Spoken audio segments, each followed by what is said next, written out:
I have been thinking the other day, and I'm just looking at like how chaotic it is in my office, and just hearing people talking about on Facebook how hard it is to put in an offer or how quickly the listing is selling. And I'm just thinking to myself, God, right now it's definitely very tough to become a real estate agent.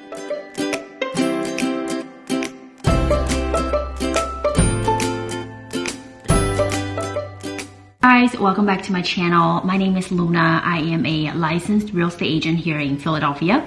In today's video, we're going to be talking about why it is challenging to become a real estate agent and my tips to give it to you guys to survive in this crazy real estate market. First, I gotta let my dog in.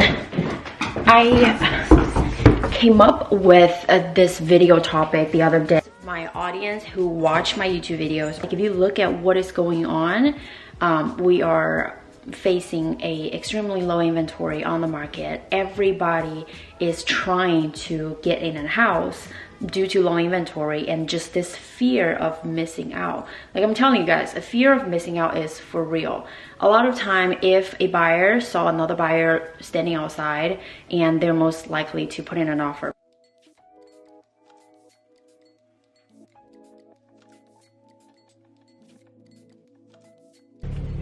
Honestly, before I talk about the tips and tricks, I'm just gonna tell you guys like what our listing agent mostly struggling about in this market right now is, number one, because your listing sells in a heartbeat, and dealing with this, sometimes like seller is eager to take the first offer, right? You gotta kind of tell them to be patient, and we're gonna wait for like maybe a week and try to coordinate between like different offers, and kind of, because usually offers expire in like 24 to 48 hours. So you gotta kind of, you work your magic and make sure that you get the most offer possible, and then you can kind of get the best price you can present it to seller.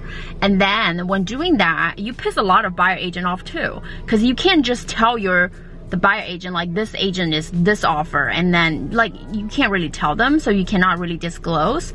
So that's one thing. And number two is, when you're prospecting as a listing agent, a lot of time I used to prospect expires for sale by owner. With expires in this market, there's not many house will expire. That's number one. Number two, with the for sale by owner, a lot of them, they can sell it on their own. And yeah. Okay, so I just thought about another story with a for sale by owner that I've been following up for 7 to 8 months. He initially for sale by owner his own house last year, so I've been following up with him. He ended up selling it on his own, but then he was like, well, you can give me a call next in the springtime, because my mother-in-law's house, she needs to sell that one too, so you can reach out then. So I started following up with him since February. I've been calling him like multiple times until he listed on Zillow as a for sale by owner in like March. And I've been, keeping contact with him, and I just found out that he actually sold it on his own. Now it's pending.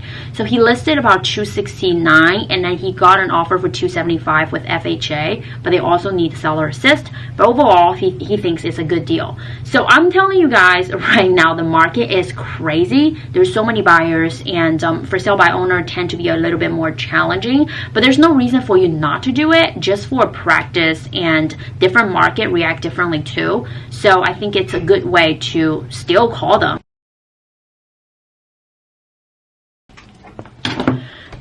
So I know I have listed a bunch of struggles and issues, and in the second part of the video, I'm going to give you guys all the tips that I have. So I listed 6 tips and 6 lead generation ways that you can use in this competitive market.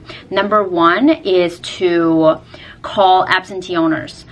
I think right now is the perfect time, because inventory is so low.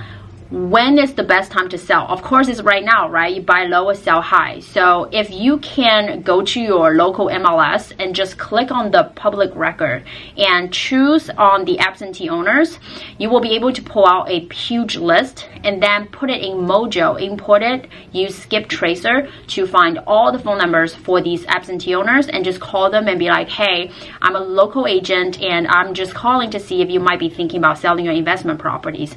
And they're like, maybe. And then you start to go in the depth of how the market is doing right now, what can benefit them if they are thinking about selling it right now. And number 2 is to call an area and just prospect an area where you have active buyer who's looking to buy.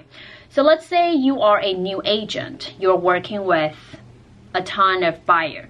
What I would do is, if I have 10 buyers, right, I am going to qualify and list each of the buyer and see how serious they are of buying, what financing they're going to take, are they FHA, are they cash, and then I'll pick out a few of those buyers and I'll put and pinpoint the geo area in that market, and then I'll do prospecting in the surrounding area and just call the homeowners and be like, hey, I'm a local agent and I currently am working with a buyer. We are calling to see if you might be possibly thinking about selling your house. I have a ready, willing buyer that's ready to purchase your house. And use that as a script just to kind of dial the neighborhood.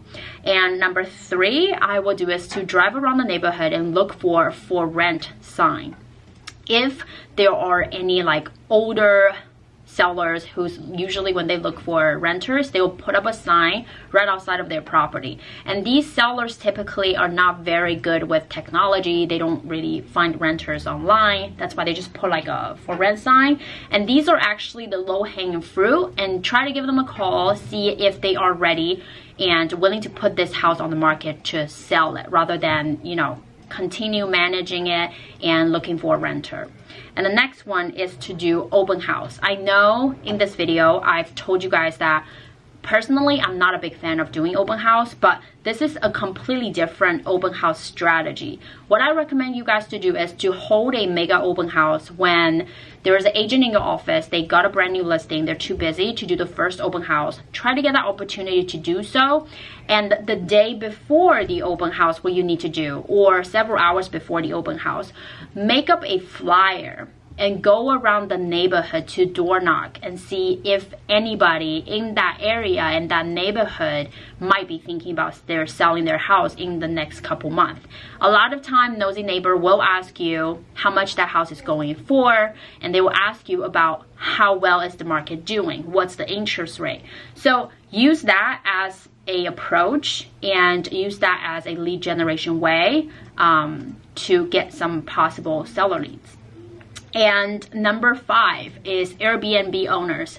I know with, you know, COVID, a lot of Airbnb, they are getting a hard hit. So a lot of Airbnb owners, they are thinking about maybe, you know, instead of having an Airbnb, they will use the fund or proceed to buy stocks or other investment. So it's a great time to reach out to them and see if they are possibly thinking about selling.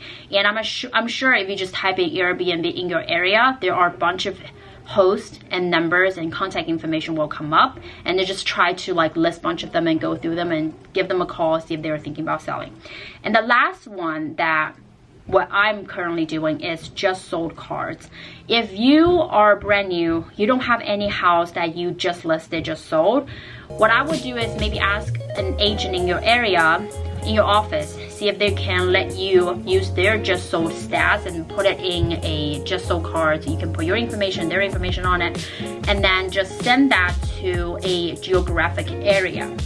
But I know a lot of agents are doing that. Instead of like doing just one time for the just sold card, what I do is I have the same design and I will send my just sold card 3 times out of 2 months. Like every 2 months, I'll send the just sold cards. It's the same thing, but I'm just wanting to show my face like repetitively in front of the homeowner, so when they see my face, they can associate, oh yeah, that's the agent that sold the house right next door, next block, whatever. And you know, so these are the 6 ways that I think it, in a way, will kind of help you guys to generate and find more business. If you have watched until this far, make sure you comment fortune cookies down below. Thank you so much for watching, and I will talk to you guys in the next video. Bye.